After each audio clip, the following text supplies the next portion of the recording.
नमस्कार, खबरों का पंचनामा देख रहे हैं आप। मैं हूं आपके साथ पूजा। हम लेकर आए हैं देश और दुनिया की 5 बड़ी खबरें, जिस पे चर्चा के लिए मेरे साथ स्टूडियो में मौजूद है कैपिटल टीवी के editor in chief doctor Manish Kumar. Doctor साहब, बहुत बहुत स्वागत है आपका। धन्यवाद। सबसे पहले नजर हेडलाइंस पर। पीएम मोदी का मिशन साउथ जारी। केरल में फूलों की बारिश के बीच किया रोड शो। तमिलनाडु की रैली में दिखा भव्य नजारा। पीएम ने विपक्ष पर बोला जोरदार हमला। महाराष्ट्र में बीजेपी का बड़ा दाव। एनडीए में शामिल होगी एमएनएस। दिल्ली में अमित शाह से मिले राज ठाकरे। कभी भी हो सकता है ऐलान। शराब घोटाले में फंसे केजरीवाल। ईडी का बड़ा दावा कि कविता ने केजरीवाल और सिसोदिया के साथ मिलकर रची साजिश। तो सीबीआई ने कहा अभी और हाई प्रोफाइल लोगों की हो सकती है गिरफ्तारी। पशुपति पारस का मोदी कैबिनेट से इस्तीफा। लालू यादव के साथ मिलाएंगे हाथ। तो वहीं बीजेपी में शामिल हुई शिबू सोरेन की बड़ी बहू सीता सोरेन। दिल्ली में कांग्रेस इलेक्शन कमेटी की मीटिंग। चुनावी मंथन जारी। गांधी परिवार ने यूपी से बनाई दूरी। राहुल प्रियंका दोनों ही यूपी से नहीं लड़ेंगे चुनाव। खबरों की शुरुआत में सबसे पहले बात पीएम मोदी के मिशन साउथ की। बीजेपी का पूरा फोकस 2024 के लोकसभा चुनाव में जीत का नया रिकॉर्ड बनाने पर है। बीजेपी इसके लिए मिशन साउथ में जुटी हुई है और पीएम मोदी ताबड़तोड़ साउथ के दौरे पर है। आज पीएम मोदी केरल के पलक्कड़ पहुंचे और रोड शो किया। रोड शो में भव्य स्वागत पीएम मोदी का किया गया और जबरदस्त भीड़ नजर आई। इसके बाद वो तमिलनाडु के सेलम पहुंचे। यहां भी उन्होंने रोड शो किया। उसके बाद एक जनसभा को संबोधित किया। अपने संबोधन में पीएम मोदी ने विपक्षी गठबंधन पर जमकर हमला बोला। उन्होंने कहा इंडी अलायंस वाले लोग बार बार जानबूझकर हिंदू धर्म का अपमान करते हैं। हिंदू धर्म के खिलाफ इनका हर बयान बहुत सोचा समझा हुआ होता है। पीएम मोदी जिस तरह से ताबड़तोड़ साउथ के दौरे पर है, क्या इसका परिणाम चुनाव में देखने को मिलेगा? देखिए, परिणाम तो आने शुरू हो गए हैं। जिस तरीके से भारतीय जनता पार्टी ने केरल और तमिलनाडु के अंदर हिंदुत्व का संचार किया है, और ये भीड़ इस बात का सबूत है कि प्रधानमंत्री मोदी, भारतीय जनता पार्टी ने जो पिछले 3-4 सालों में अथक मेहनत की है, उसका वो रिजल्ट साफ साफ नजर आ रहा है। कितनी सीटें आएंगी ये तो चुनाव के बाद मालूम चलेगा, लेकिन सर्वेज ये जरूर बता रहे हैं कि केरल के अंदर भी अप्रत्याशित परिणाम आ सकते हैं। केरल के अंदर भारतीय जनता पार्टी 5-6 सीटों पे वाकई जीत की कगार पे खड़ी है। तो इसका मतलब ये हुआ कि जो ट्रेडिशनल वामपंथी और द्रविडियन आइडियोलॉजी जो केरल और तमिलनाडु के अंदर रूल किया करती थी, वो अब दरक रहा है। ये जो डेन है, ये जो एंटी हिंदू राजनीति का जो गढ़ माना जाता है तमिलनाडु और केरल, उस किले को भेद रहे हैं प्रधानमंत्री मोदी। और आपने बिल्कुल सही कहा, जिस तरह की भीड़ नजर आ रही है, ये साफ साफ लग रहा है कि लोग हिंदुत्व को अब वहां पे एक्सेप्ट करना शुरू कर चुके हैं। जी, तो पीएम मोदी जबरदस्त चुनावी प्रचार में जुटे हैं। साथ ही चुनाव से ठीक पहले एनडीए गठबंधन का कुनबा लगातार मजबूत होता जा रहा है। अगली खबर में बात एनडीए के बढ़ते कुनबे से ही जुड़ी है। बड़ी अपडेट यह है कि एनडीए में राज ठाकरे की पार्टी मन से शामिल होगी, जिसको लेकर राज ठाकरे ने अमित शाह से दिल्ली स्थित उनके आवास पर मुलाकात की। बताया जा रहा है कि कभी भी राज ठाकरे की पार्टी का एनडीए से गठबंधन का ऐलान हो सकता है। खबरों के मुताबिक राज ठाकरे लोकसभा की 2 सीटें मांग रहे हैं। एमएनएस को साउथ मुंबई सीट मिल सकती है। क्या कुछ हुई मुलाकात में राज ठाकरे और अमित शाह के बीच में बात? देखिए, राज ठाकरे का भारतीय जनता पार्टी के साथ मिलना ये दोनों के लिए ही फायदेमंद है। राज ठाकरे उद्धव ठाकरे की राजनीति की वजह से महाराष्ट्र की राजनीति के हाशिए पे चले गए थे। वापस जब ये पार्टी टूटी, शिवसेना और ज्यादातर लोग वो आ गए शिंदे गुट के साथ, तो यहां अगर राज ठाकरे भारतीय जनता पार्टी के साथ आते हैं तो ये एक आप ये समझिए कि उद्धव ठाकरे के लिए बहुत बड़ा उसको कह सकते हैं झटका। और झटका इस कदर से है कि जैसे ही यह खबर आई कि राज ठाकरे अमित शाह से मिल रहे हैं, एनसीपी शरद पवार गुट जो एमवीए में है, जो उद्धव ठाकरे के साथ है, अभी उन्होंने आनन फानन प्रेस कॉन्फ्रेंस करके कहा कि राज ठाकरे को जितनी भी सीटें चाहिए हमारे साथ आ जाओ। तो आप ये समझिए कि ये मीटिंग कितना ज्यादा विपक्ष के लिए डराने वाला है। 2 सीटें की मांग कर रहे हैं Raj Thackeray. Bharatiya Janata party 1 seat south Mumbai का देने को वो एग्री कर चुकी है, वो देना वो चाहते भी है। और वहां मामला फंसेगा वो इसलिए भी कि शिवसेना उद्धव ठाकरे गुट जो है वो ऑलरेडी अपना प्रत्याशी जो है वो उतार चुका है। अब वहां पे अगर मनसे का कोई उम्मीदवार होता है तो उद्धव ठाकरे को कौन वोट करेगा?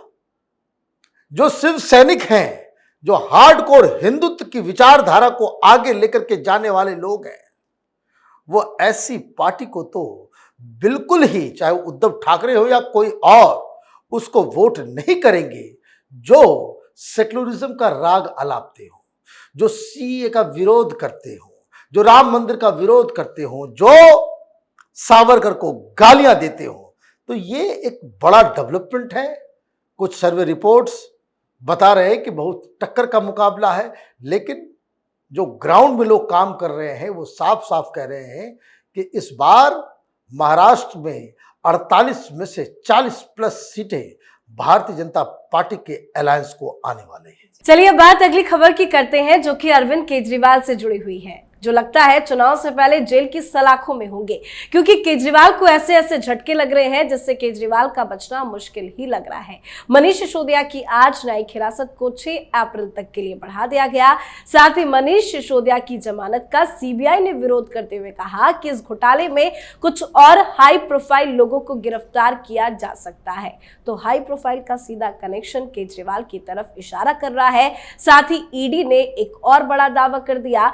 ईडी का बड़ा दावा यह है कि शराब नीति में लाभ पाने के लिए के कविता ने अरविंद केजरीवाल और सिसोदिया के साथ मिलकर साजिश रची थी और इसके बदले उन्हें 100 करोड़ रुपए का भुगतान भी किया गया था। तो चारों तरफ से केजरीवाल फंस चुके हैं। ये हाई प्रोफाइल व्यक्ति की गिरफ्तारी कब होगी? देखिए, ये हाई प्रोफाइल व्यक्ति तो अरविंद केजरीवाल के अलावा कोई दूसरा हो नहीं सकता, क्योंकि मनीष सिसोदिया भी अंदर, संजय सिंह भी अंदर, के कविता भी अंदर, सारे लोग अंदर चले गए बड़े बड़े।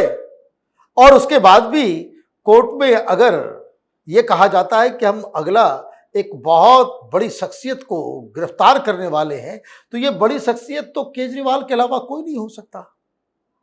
स्थिति क्या है?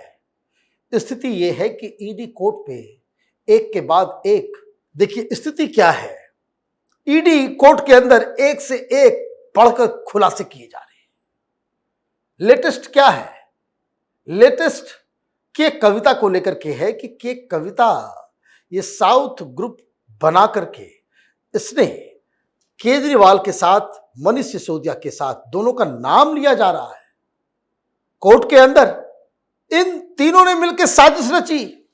यही तो बुच्ची बाबू कह रहा था कि there was a political understanding between Kejriwal and K Kavitha, और इन लोगों ने यह तय किया कि हम आपके मन मुताबिक कानून बनाएंगे। ये मन मुताबिक कानून बनाने के लिए 100 करोड़ रुपए हमें दो। सारा ट्रेस, सारी चीजें और ये सबूत इस तरह के पेश किए गए कि जहां गिरफ्तारी के बाद के कविता के वकील रॉज एवेन्यू कोर्ट में बड़ी बड़ी बातें कर रहे थे, सुप्रीम कोर्ट पहुंच गए। लेकिन जैसे ही ईडी ने सबूत दिखाया, आज के कविता ने सुप्रीम कोर्ट में जो अर्जी लगाई थी कि हमारी गिरफ्तारी वो इलीगल है, उनको वापस लेना पड़ा। मतलब सारे लोग जो इस पूरे केस में इन्वॉल्व हैं, सब बैकफुट पे चले गए हैं।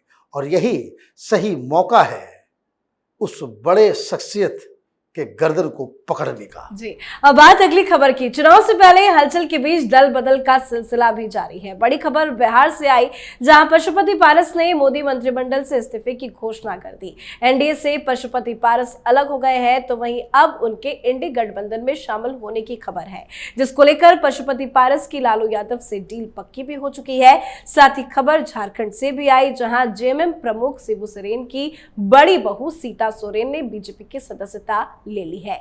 सीता सोरेन बीजेपी में चली गई है। कितना फायदा झारखंड में होगा और पशुपति पारस के जाने से क्या कुछ नुकसान होगा? देखिए, सीता सोरेन के आने से बहुत बड़ा फायदा ये होगा, इस चुनाव के फौरन बाद वहां जो झारखंड मुक्ति मोर्चा और कांग्रेस पार्टी की सरकार चल रही है, वो चुनाव से पहले या चुनाव के बाद इसके ऊपर अब खतरा आ जाएगा। सीता सोरेन वो महिला है जिन्होंने कहा था कि अगर हेमंत सोरेन जेल जाएगा तो मैं मुख्यमंत्री बनूंगी।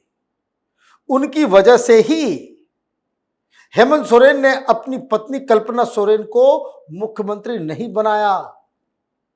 अब ये वॉर घर के बाहर आ गया है। अब सीधा सीधा ऐलान है कि वो हेमंत सोरेन और उसके पत्नी और उसके गैंग से वो लड़ना चाहती है, इसलिए विपक्षी खेमे में आ गई है। इसका इम्पैक्ट लोकसभा में तो होगा ही, आगे के फ्यूचर जो वहां की राजनीति है उस पर भी बहुत अहम उसका रोल होगा सीता सोरेन का। रही बात बिहार की, तो बहुत गलत फैसला ले लिया पशुपति पारस ने। वो इसलिए क्योंकि वहां भी उनको कोई सीटें ऑफर कर रहा हो ये जानकारी नहीं है। वहां भी स्थिति उनकी खराब। वहां तो खुद कांग्रेस पार्टी और लालू यादव कौन कितनी सीटों पर लड़ेगा, वहां पे जद्दोजहद चल रहा है। ऊपर से आप आ गए, यहां आपको कहा गया था कि भाई आपको जो है गवर्नर बना करके भेज दिया जाएगा। तो एक पुरानी कहावत है कि हाथ में जो रहे उसको ही एक्सेप्ट कर लो। इधर उधर जो फेंका हुआ है उसको सोच के अगर आप राजनीति करोगे, उसको सोच के रणनीति बनाओगे, तो आपके हाथ जो है वो भी चला जाएगा।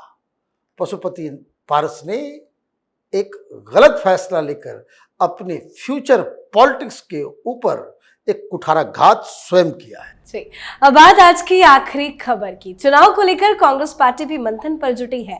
दिल्ली में कांग्रेस हेडक्वार्टर में वर्किंग कमेटी की मीटिंग हुई। कांग्रेस की मीटिंग में चुनावी घोषणा पत्र पर चर्चा हुई, तो वहीं उम्मीदवारों को लेकर भी मंथन जारी है। चुनाव से पहले गांधी परिवार से जुड़ी बड़ी खबर यह है कि राहुल गांधी और प्रियंका गांधी वाड्रा ने लोकसभा चुनाव से पहले उत्तर प्रदेश से दूरी बना ली है। मतलब राहुल और प्रियंका यूपी से लोकसभा चुनाव नहीं लड़ेंगे। पहले ये बताया जा रहा था कि राहुल गांधी अमेठी से और प्रियंका गांधी रायबरेली से चुनाव लड़ सकती हैं, लेकिन इन दोनों ही सीटों से ये दोनों ही नेता चुनाव नहीं लड़ेंगे। क्यों यूपी से भाग रहे हैं राहुल प्रियंका? देखिए, राहुल और प्रियंका के बीच ही कोल्ड वॉर चल रहा है। राहुल गांधी भाग गए क्योंकि उनको मालूम है कि वो अमेठी नहीं जीत सकते। वो रायबरेली लड़ना चाह रहे थे और प्रियंका वाड्रा को अमेठी देना चाह रहे थे। प्रियंका वाड्रा जान रही थी कि भाई मैं दोनों जगह नहीं लड़ूंगी। मैं अपनी राजनीतिक जीवन का, चुनावी राजनीति का जीवन का जो है उसकी शुरुआत जो है किसी हार से नहीं करूंगी। तो उन्होंने मना कर दिया, तो इन्होंने भी मना कर दिया। दिक्कत तो यहां समाजवादी पार्टी की होनी है। समाजवादी पार्टी कांग्रेस पार्टी को खत लिख रहे हैं, फोन कर रहे हैं कि ऐसा अन्याय मत कीजिए हमारे साथ। न्याय यात्रा आप निकालते हो कांग्रेस के लिए, अन्याय हमारे साथ कर देते हो। किस मुंह से हम जाएंगे यूपी के अंदर? किस कॉन्फिडेंस के साथ हम जाएंगे जब लोग पूछेंगे कि भाई कांग्रेस पार्टी के दोनों धुरंधर, भाई अब तो वो भी स्लोगन नहीं काम करेगा, यूपी के दो लड़के। अब यूपी के दो लड़के नहीं बचे, एक केरल का हो गया, और केरल पहुंच के जो यूपी को गालियां देता है कि यूपी के लोग गंदे होते हैं। तो एक बहुत बड़ी जो है ना गलती कांग्रेस पार्टी के रणनीतिकारों ने किया है।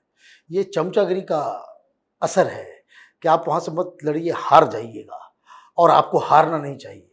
नेता तो वो होता है कि जो लड़ना जानता हो, जो मैदान छोड़ के भाग जाए, वो फिर नेता क्या होगा। और रही बात ये मीटिंग्स की, इस न्याय यात्रा के दौरान राहुल गांधी ने तो सारा कुछ प्रॉमिस कर दिया। महिलाओं को ये करेंगे तो वो देंगे, तो ये करेंगे, सारी बातें उसने कह दी। दिक्कत क्या है, राहुल गांधी के वादों पे किसी को भरोसा नहीं है, इसलिए देयर इज नो वन माने टेकिंग हिम वेरी सीरियसली। सारे वादे उन्होंने कर दिए। जब वो घोषणा पत्र आएगा, ऐसी कोई भी चीज नई नहीं होगी जो यात्रा के दौरान राहुल गांधी ने प्रॉमिस नहीं किया हो। तो जब लोगों को उनकी बातों पे भरोसा ही नहीं है, तो आप घोषणा पत्र में कुछ कुछ निकालते रहो, उससे कोई फर्क नहीं पड़ता। जी, बहुत बहुत धन्यवाद समझाने के लिए। धन्यवाद। खबरों का पंचनामा में आज के लिए फिलहाल इतना ही। देश विदेश की बाकी खबरों और उनके सटीक एनालिसिस के लिए देखते रहिए कैपिटल टीवी। हमें लाइक कीजिए, शेयर कीजिए और कैपिटल टीवी को सब्सक्राइब कीजिए। नमस्कार।